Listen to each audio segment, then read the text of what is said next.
Heard the bell this time. I look very bright today. I don't know what that's about. I don't look bright in an overly intelligent way, not like meaning bright, but just seems to be a lot of brightness on my face today. Haven't changed anything. I'm on early today, so I hope you get the bell, because they've given me an appointment at 12:30, which is normally the time when I come on. So it was either that or miss you altogether, and I didn't want to do that either. Wow, it's a really strange picture today. It doesn't even look right. It looks a bit bubbly. I don't know what's going on there.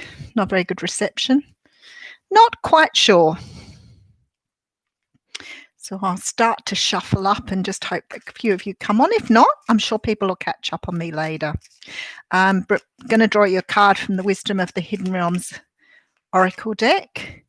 I had a meeting because I'm back in my old team today. So I had a meeting with all my team people today. And of course, when you're back, everybody wants to know how you've been going. And they said, how long have you been off work for doing this project? I said, about 5 kilos.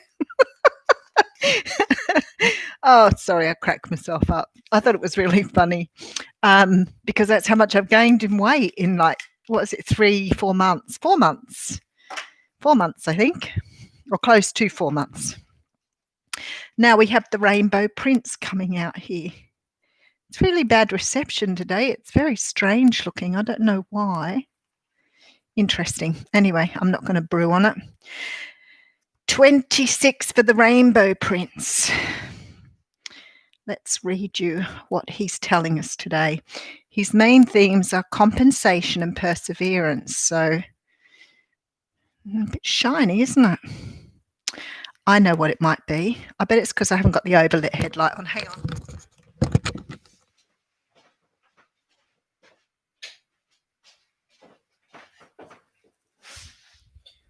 Yes, that's much better. Don't look quite so shiny now. How weird to forget to put that on. All right, the Rainbow Prince. Ta-da. And I had the page and lost it. Oh, how funny is that? 26.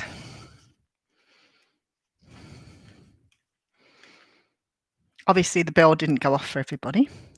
When the Rainbow Prince appears as your ally, he reminds you about the law of compensation, the law of receiving. After the rainstorm you've enjoyed on your journey, the Rainbow Prince brings you a pot of gold, which is the result of you're using all of your elements of your inner light and reaching into the sky until you touch the material realm from one end to the other. This isn't always an easy process, and hard work must be rewarded by compensation. When you align yourself with the energy of giving the highest value, your compensation is inherent in the act itself. But the message here is more than that. The Rainbow Prince says to keep your sights on the sky after the rainstorms that may have upset your life. Follow your bliss to the pot of gold waiting for you. Perseverance pays off and your reward will be greater than you can imagine. That's really nice, actually. A nice little message today about not giving up and keeping going. Probably all need to hear that every now and again. And we'll pull you a card from the Lightworker Oracle as well. Okay. Very quiet little visit for me today. Oh, look at my sticky out ear. Oh, dear. Vanity becomes a thing when you're looking at yourself all the time.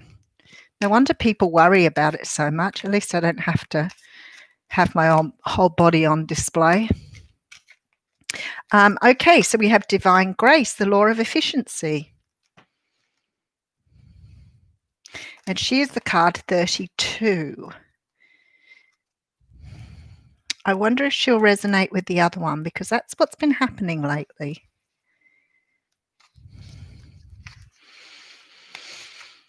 Okay, it is time your life became easier. I'm liking the card already. Bring it on. It is time for you to walk the way of divine grace with trust, simplicity, and acceptance. You do not have to try to make things happen. You can gracefully act without attachment and trust that all will be as it is meant to be. Surrender your struggles now as you allow life to serve you with love and kindness. This is the most efficient use of your energy and it will lead to the best results. That's really interesting then, because I'm always talking about attachment to outcomes and releasing attachment, allowing spirit to just take over. Hey, gorgeous, how you going? You're it. You're it. At the moment, no, there's two other people on, but some people like to just watch, and they always tell me they watch, but they don't comment, which is great.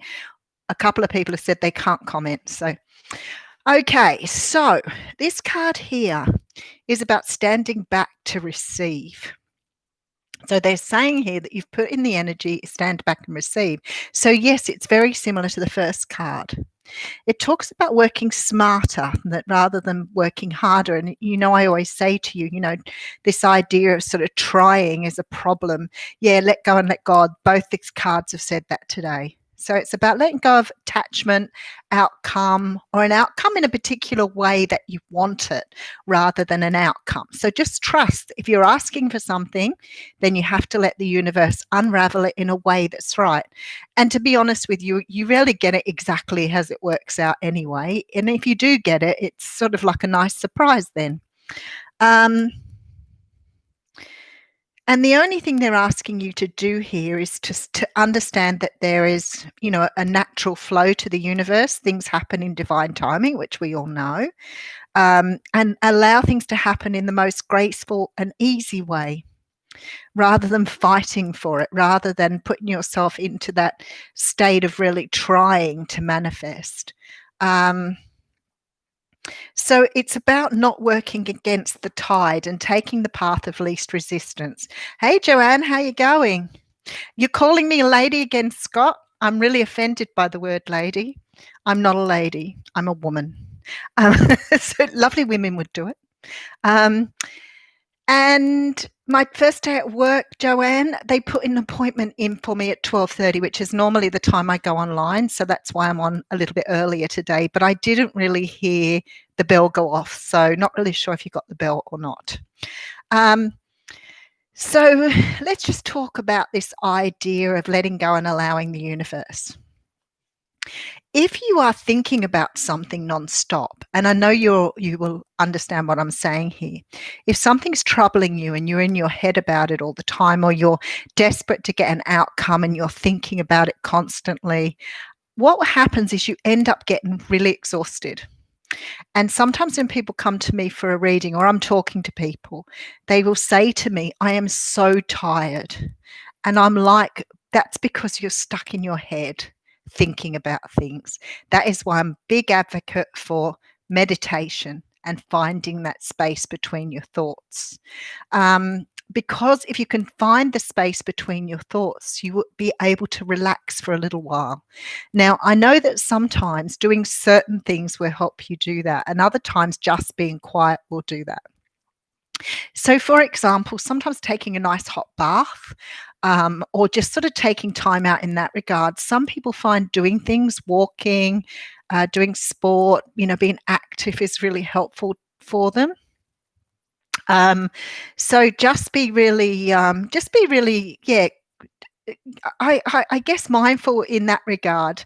Not that I think your mind should be full, your mind should be empty, but there is no such word as make sure your mind's empty at that time.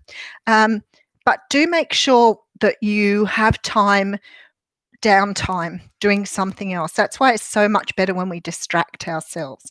The only thing is sometimes when we're distracting ourselves, that can become tiring too.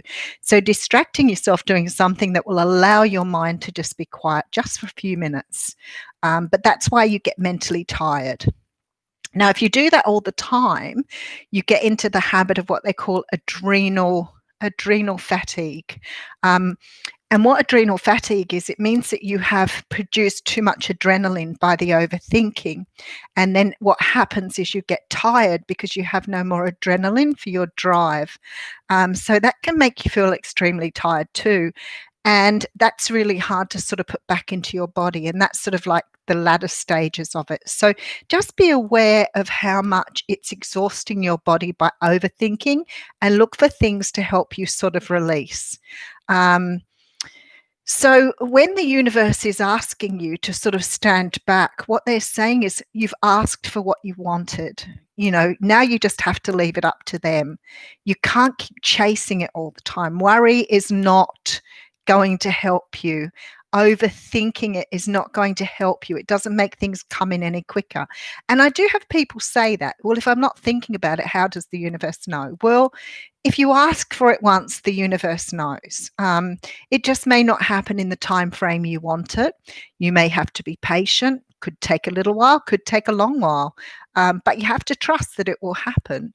Because if you keep chasing it and keep trying for it and keep pursuing it, you're going to become exhausted doing that, and you're going to drain your own energy. And that's not good for you. Because while you're busy draining your own energy, the universe is still going to take the time it needs to make something happen. So it's really crazy how, people think they've got to think about it all the time to manifest. Yes, you want to keep your thoughts on the goal. Yes, you want to make sure that you've still got your goal in sight, but you don't have to think about it 24 hours a day. At the end of the day, if it's not meant for you, if you shouldn't have that particular thing, if you're trying to manifest a person into your life and they are not wanting to be with you for whatever reason, you can manifest your bum off and it may not happen. Sorry. Because if the other person's not meant to be with you for whatever reason, no matter what you do, they're not coming in your direction. But very often then what happens is the universe knows that you want a particular thing like love or happiness or a job or whatever else. And if the one you want doesn't come in, very often someone's on standby to pick something up for you. So again, just remember that what you're asking for will come true, but it may not come in the shape and size you want it.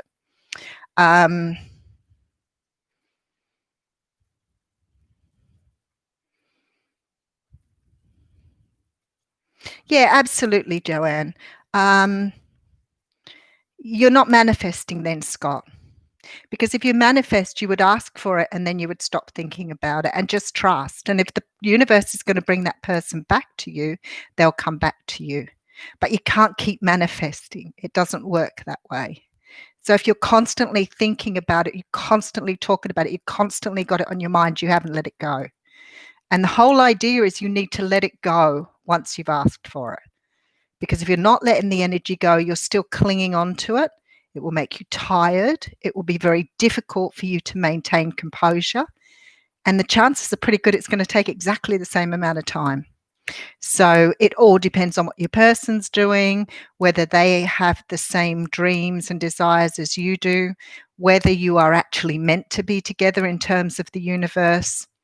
So you have to allow the energy to go, especially if you want them back. Yeah, but you say that every time you come on, you say that. So that says to me you're hanging on to the energy. So just let it go. Just let it go and trust that if she's meant to come back, she will come back. That's it. You don't have to even think about it anymore. You invest the time and energy into yourself. Doing meditation, expanding your knowledge, healing your child, spending time inside to really sort of get in touch with who you really are, trying to understand what it is about yourself that you can improve or make a better version of. Well, you know what? I speak to people who've been in relationships for 20 and 30 years, and it's taken that long for someone to come back. So if it's something that's meant to be, it will eventually come back in. No, but it's not easy. But the first step into letting someone go is to letting them go. And that's the first step. You've got to want to let the person go. So ask yourself deep inside, are you, Scott, you've got a lot of improving to do, believe me. Ask yourself, do you want to let them go? Are you prepared to let them go? Are you prepared to let go of the energy? because that's the first step in letting go, is I am prepared to let go. I trust that the universe will bring me what I need and what I want in perfect timing. I trust that what is right for me will come in the right time, in the right shape, and what is best for me. And I trust that if the particular thing I'd like to have in my life doesn't come my way, I trust that the universe will bring me something else that's equally, if not better, for me.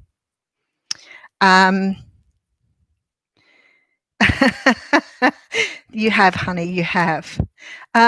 So always, like, start thinking about it. What do you want? Do you want someone, if you're saying, for example, that you've done all the work you need to do and you can't improve yourself anymore, which is really, I tell you what, I've done a lot of work on myself over the years and I still don't feel like I'm where I need to be. So that's my own interpretation of what I need, and how much I can put in to make myself a better version. I still, even all the years of working on, say, something like anxiety and overthinking, and I still slip into that every now and again. It's a habit that I have learned, and I need to unlearn a habit that has been there for many years, and it's probably going to take me years to let go of. So, if you're in a position where you've split up from someone and you're finding it difficult to move away from the energy, the first question you've got to ask yourself is, am I prepared to let that person go? Because if you're still hanging on to it, then you're not prepared to let it go. And until you get to that point, it's very difficult to work on the energy. Where does it get to a point where it's not always a problem with you? I think first off, that question, you have to ask that question. You have to sit yourself down in a quiet place and completely and utterly relax in a meditation, and ask yourself, are you prepared to let it go? Are these thoughts serving you in any way? Is this thinking about this person serving you in any way? And if the answer is no, then you've got to be prepared to let them go. You're not going to bring them back by thinking about it. It doesn't work that way.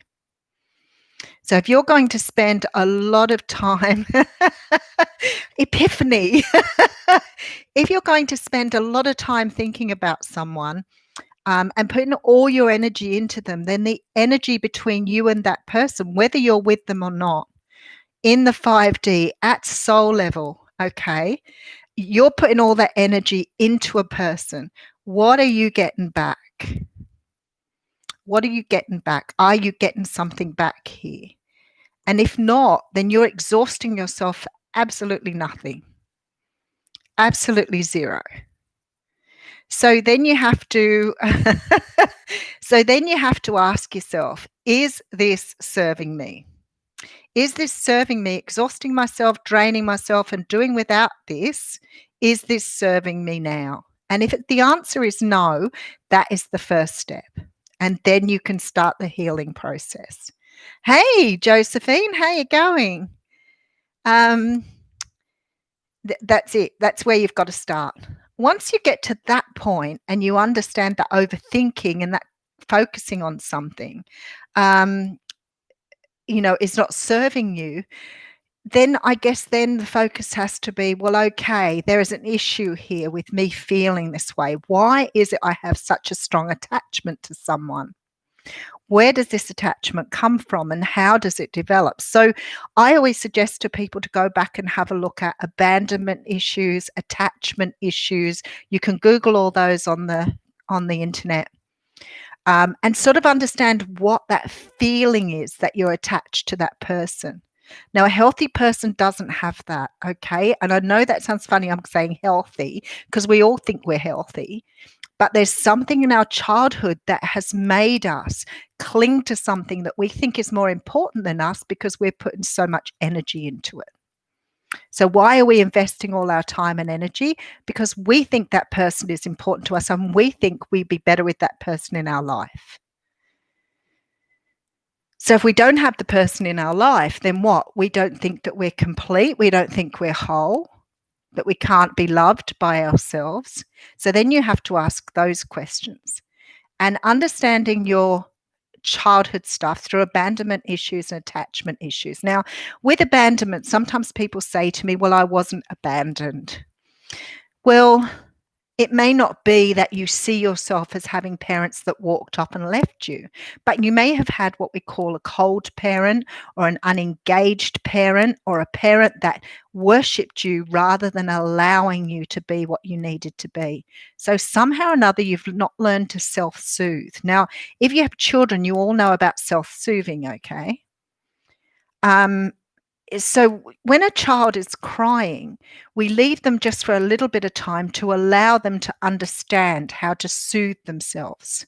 If you've got a parent that's inconsistent or wasn't a very attentive parent or never built the bond with you, then they may have left you for periods of time without coming in and seeing to you, which gives you that feeling of not having that attachment with your primary caregiver. If that attachment isn't satisfied, you can grow up and find you get attached to people very easily because you feel that they give you something that you can't give to yourself. If you're a healthy parent, you would have allowed your child to just have a little bit of a cry. Then you go in and make sure everything's all right for them. And when you tested them all out, if they go out the room and they're still crying, you leave them a little bit longer. You go back in and check on them again. And the child learns, okay, I can look after myself. And if I can't and I cry for a little while, somebody will come and help me. But eventually that child will learn to be self-sufficient and independent. Somehow or another, some of us didn't get that. Easy for me because I can sit back and identify why it didn't. But for some of you, you may have to dig a little bit to understand that. Now, you could have had healthy parents who were very attentive, but maybe they didn't allow you to self-soothe. So you never really understood how to love and take care of yourself from a very early age. So when somebody comes into your life that represents this love, your desire for them and your need for them is so strong that what you do is you latch in and you see them as the answer to all your issues and problems from when you were young. So you attach to them. The same thing happens with kidnapped people and the Stockholm syndrome. So I always say to people, go and have a look at the Stockholm syndrome. If you want to do this from a psychological point of view, a psychologist will call it a trauma bond. And very often when you separate from that person, you still have them sitting above yourself and you still have the need to always draw attention to yourself here. But actually you have it within you. You don't really need to do that. You don't really need to do that. So having an understanding of that is really helpful when you're understanding how to work through it all. See, when someone just ghosts you, when do you say, yes, they're gone? And the really funny part is, I've been ghosted too. I've had my heart broken a couple of times by people who've just disappeared on me. But in the end, I start to realize that they just don't have what it takes to be able to be honest with you about something. So they're just struggling just as much as anybody else does. They don't have the capability to be able to say what is wrong as what's happening with them. So it's really difficult to understand when you've been ghosted, the feelings that you get because you need the closure. But I learned after a while, struggling with that for a long while, that the only way I was going to get closure was by giving it to myself. I couldn't rely on someone else to give that to me. I can't rely on somebody to give me the love that I can give myself. All I can look for is someone who's willing to complement that love rather than supplement my love. So once you start to understand that, yes, codependency is a big one. The release, if you learn about the abandonment, honey, your type of attachment, the type of attachment that you have a look up Stockholm syndrome. Just understand that trauma bond. That's a good start. Definitely. Okay. Yeah, some it just depends on who you like to listen to. Sarah's suggesting here Christina Lopez, but it just depends. I'm a big Spartan Coach fan. You know that I love Spartan Coach. Jody says Stockholm syndrome opened up her eyes. It did to me, Jody, too. The first time somebody said it to me, I thought, oh, well, it's worth having a look at. And oh my goodness, I remember it hit home like a to before slapping me around the head. I fully got it. I learned how people manipulate you. I learned how people feed you breadcrumbs and get you to worship them. And I started to really understand that dynamic between a kidnapper and the kidnappee. Big one.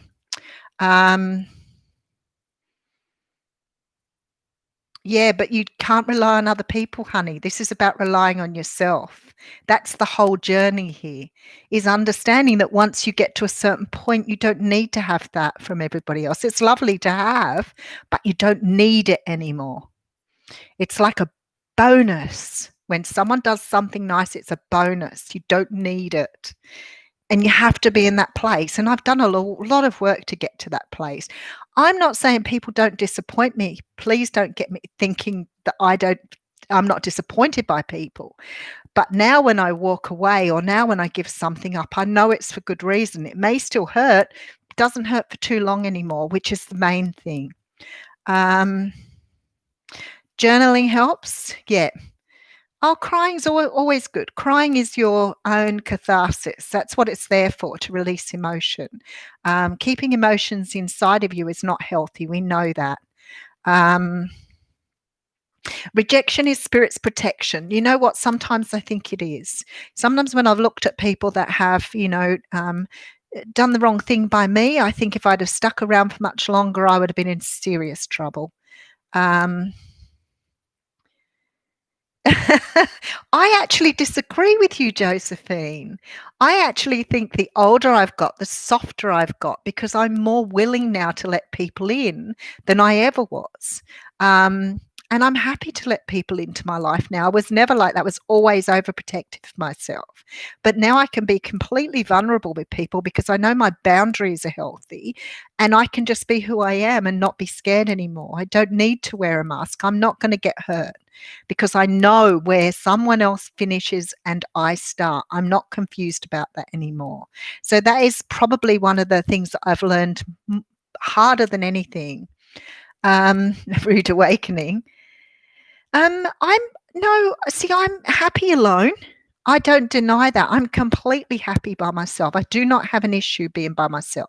I miss the company of others, yes. And I think it would be beautiful to have a very good relationship, but I'm just not willing to accept something that isn't right for me anymore. And I'm quite happy to be by myself in the meantime. No issue whatsoever. So I think that's where it sort of comes to, the point it comes to. And when I speak to other people, I know other people are like me and have got to that point, but it takes a little bit of work to get there. It's not about letting them in too quick. It's about you having healthy boundaries. So you understanding where you finish, when people are stepping over the line, when people are being intrusive, rude, or not right in whatever shape or form. It's about not ignoring red flags when you get them, which is really important. And those are all the things I've learned along the way. But I used to be one of those people who would go, oh, that's all right. Don't worry about it. I'm fine. And I'd walk away and I'd be seething with anger. I'd be like, why would you do that to me? But I would say to them I was okay. Well, that doesn't happen that way anymore. But then now I've changed. I find a lot of people don't approach me that way anymore because my energy is different. So it's sort of trying to understand that dynamic. So if you find yourself doing certain things with people, just have a look. And I always say to you people, just remember, that's right, you don't worry about it anymore. Thanks, Caitlin. I think, when you're raised a certain way, you are raised to allow other people to treat you poorly. For some unknown reason, it's a very Christian thing. So I'm not blaming religion, but I do believe that if you've been in a house where people have what they call Christian values, then the idea is you always do the right thing by other people, regardless. You're always polite. You're always, your best version of yourself. You're always on your best behavior. And if you're raised in that sort of home, or you're raised in an abusive home where you're used to doing things right so you don't get into trouble because you're constantly running around on eggshells, and you completely just do everything the way everybody else wants it because that will not create conflict and you don't want conflict. So you raise up as a child trying to avoid conflict with others. So when somebody does something wrong to you, instead of saying, hey, that was really rude and I feel really uncomfortable with what you did to me, you don't. You turn and go, oh, that's okay. Don't worry about it. I'm fine. And you're not. And that is where the problem lies. So, like I always say, you've got to be an observer in your life. You've got to watch how people treat you. And if people don't treat you right, you've got to be prepared to call them on it. You don't have to be rude. You don't have to be nasty. You just have to be honest. Absolutely. And I think that's made a difference, Sarah, to the way people treat me. I started to see it at work, really, to start with, where when people were, not very kind or not very nice, I took a stand.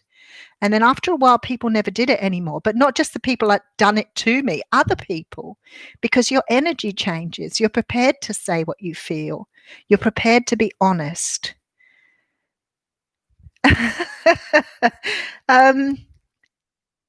Oh, then you marry, yeah. Well, some of us have done more than one relationship. So it has been a slow learning process. But I think I've said to you guys before, the problem is type of person I was, I felt so inadequate all the time that I always thought it was me.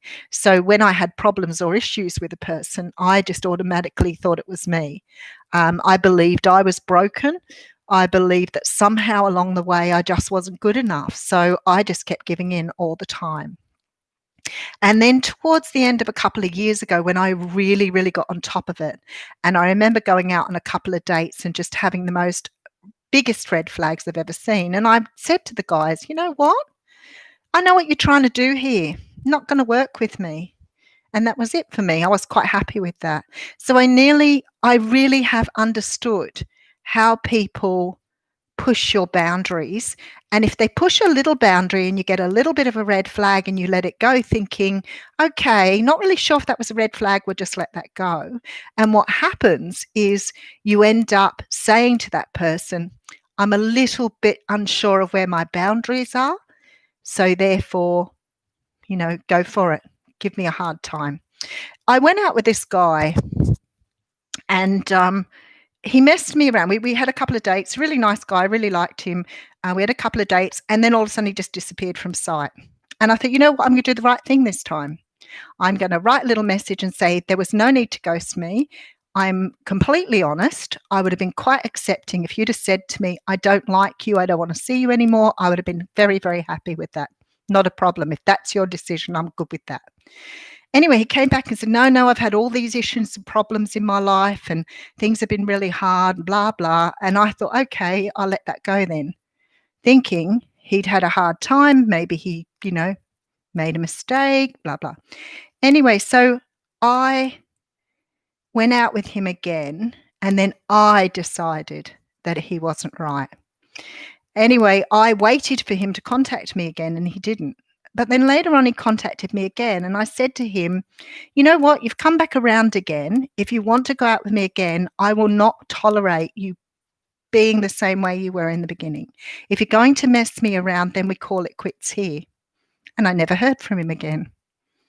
So I figured I'd learned what that boundary was. And I figured at that point, there was a beautiful epiphany that said to me, if the person wasn't right for me, they were never, ever going to be able to respect me. So anybody else would have turned around and said, you know what, you're right. You're right. I don't want to do that to you again. I'm really sorry. It was a bad thing to do. And I would have been happy with that. Another point I had where I had a relationship with a guy for just about over 12 months. And when we got to the end of that relationship and I realized I'd got myself into another narcissistic relationship, I went to a counselor that time to really understand what I was doing. And the counselor said to me, ask him to come to counseling with you and see what happens. Has anybody tried asking a narcissist to come to counseling? That is the way to find out if you're dealing with a narcissist or not. If you have a narcissist in a relationship and you want to find out if they're in a relationship, if you want to find out if they're a narcissist or not, ask them. So I said to him, I'm having a lot of trouble with this relationship and I'd really appreciate it because sometimes, you say things to me and they really hurt my feelings.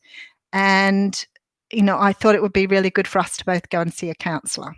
His response was, it's your problem because you have no sense of humour. It's your problem because I'm not changing myself for anyone, so you can put up with it or not. And I won't go and see a counsellor because there's nothing wrong with me. That was the answer I got. So if you want to know if you're with a narcissist, ask them to come and speak to someone with you. And if they refuse, it's because they think there is nothing wrong with them, that you're the problem. So I learned a lot in the last few years, a lot about that, a lot about red flags, a lot. He was a winner. He was a winner. He was really such a great guy on so many levels. He's fabulous. But in terms of his spiteful jokes and his little put downs, and that some of that stuff that you just let go thinking I'm lucky because he was such a great guy in so many other ways. And that's the way I've always done it. Wow, he's a fabulous guy because of this, that, and the other. So I'll just put up with that. Anyway, I've got to go. I've got an appointment at 12:30. I need to get ready. I knew it was going to be short. We'll have this conversation. I love it, Caitlin. He didn't think so. He didn't think there was anything wrong with him. So, at the end of the day, I think a healthy person would have said, if you've got a problem, Yvonne, I will come with you to the counsellor and we'll work it out together. Even if they didn't think it was their fault, a healthy person would have said that. So if you want to check someone out, that's the way to go. I'll give you more of them. All right. Have a wonderful day. Mwah. Thank you for joining me. Yeah, glad I caught you too. Oh, no worries, Josephine. We'll catch again. See ya.